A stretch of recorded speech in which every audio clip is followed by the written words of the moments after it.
কয়দি সৃষ্টি হোৱা শব্দ কেইটামান দুটাকে দিয়া আছে কয়দি কেইটা হ'ব চ কয়দি কল কেৰাহী কয়দি খবৰ খৰাহী কয়দি গৰম গছ কয়দি খৰ ঘিউ উঙৈদি ৰঙালী কঙালী প্ৰথম স্বৰে চৰাই চিনাকি দ্বিতীয় স্বৰে ছাগলী ছোৱালী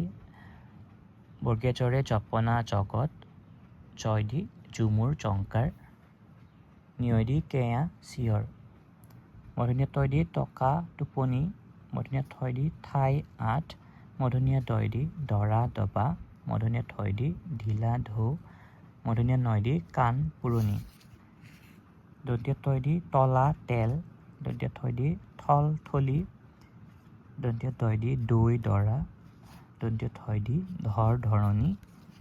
দন্তীয় নয়দি নৰ নাম ফৰে ফৰিং ফল বৰে বৰহ বল ভৰে ভয় ভাৰত আৰু মৰে মহিলা মা আৰু কেইটামান দিয়া আছে ইয়াতে So the teacher says they constantly remind the learners that the A sign here represent the O sound, not A.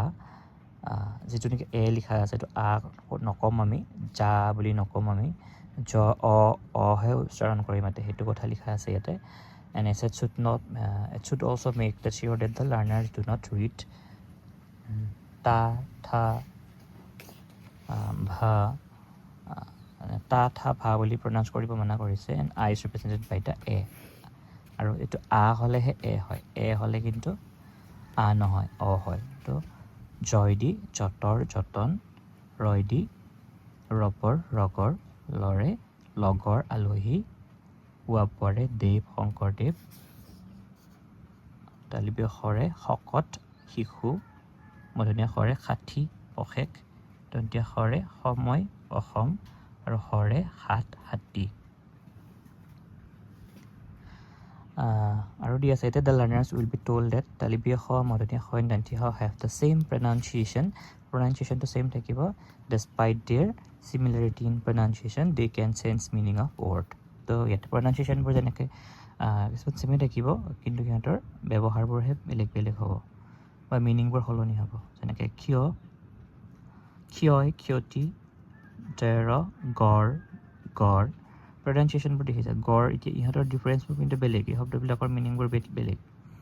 গড় গড় পঢ়াৰে পৰ গড় ইণ্ডাষ্ট্ৰিয়ৰে সহায় আই